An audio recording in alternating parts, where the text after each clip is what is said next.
Hi, I'm Claudia Brown Coulter with Pivotal Peace. I am your go-to mediator for navigating divorce while parenting children with special needs. I'm also a legal document assistant, LDA, based in the greater Los Angeles area. So let's talk about what to expect after filing for divorce, the first 30 days. I'm going to keep it real. You can get everything done in that 30 days. Really? If you're organized, this first 30 days could be epic for you.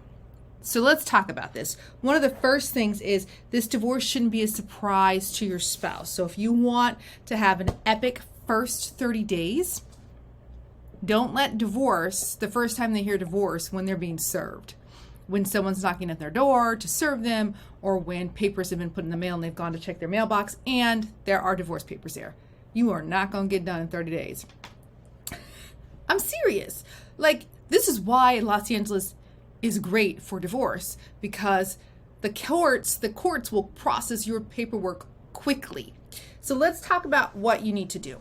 So the reason why these 30 days are important, you filed for divorce and you have served your spouse.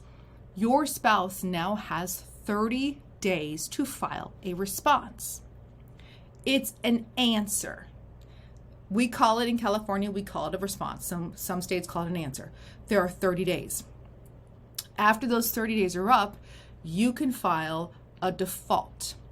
Now, it sounds really easy. People are like, okay, well, if they don't answer in 30 days, it's just a default and you get everything you want. Girl, you know that not right. Boy, you know that's not even true. If it was that easy, it's not that easy.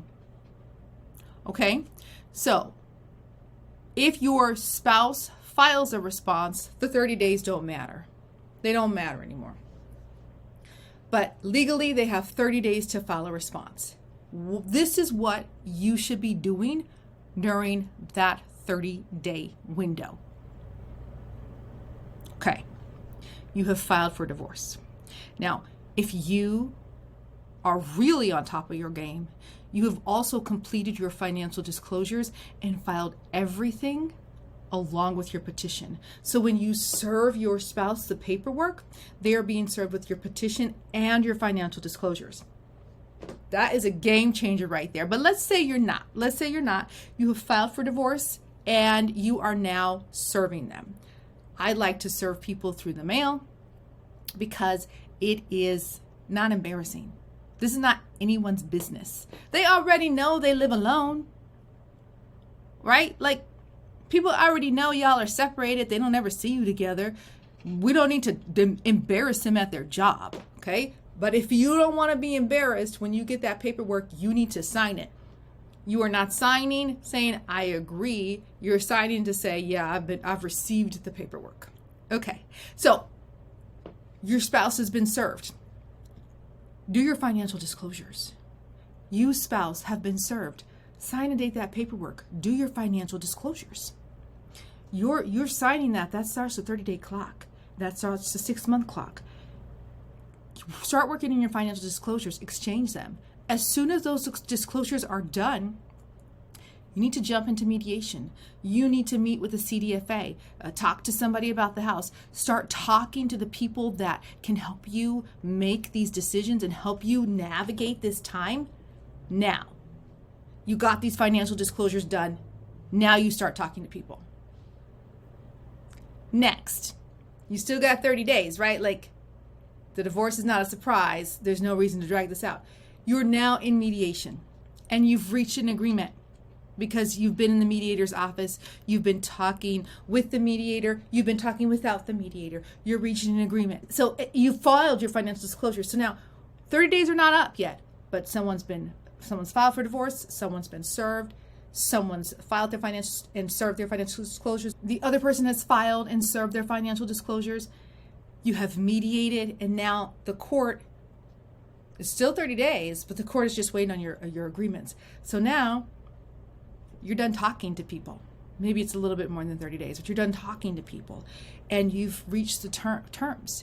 You know what's going to happen with the kids. You know what's going to happen with the property. You know what's going to happen with support. You've really committed to this uncomfortable period to get these conversations done. And it's been grueling and it's been hard, but you're like, this isn't going to last forever because Claudia said these are some of the things I should do in these 30 days. So you're doing them. So now you're around your 30-day mark. You have all of your final paperwork completed. You get that filed with the court.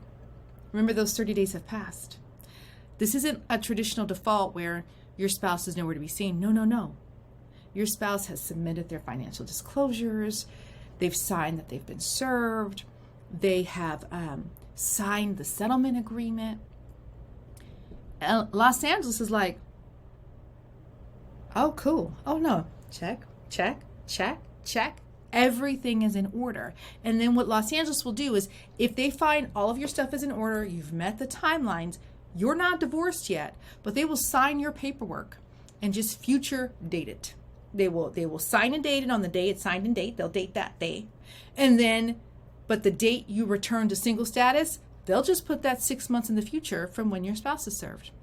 So when that date rolls around, you don't have to do anything. You don't have to go to court. You don't need to look for anything in the mail. You just mark it on your calendar.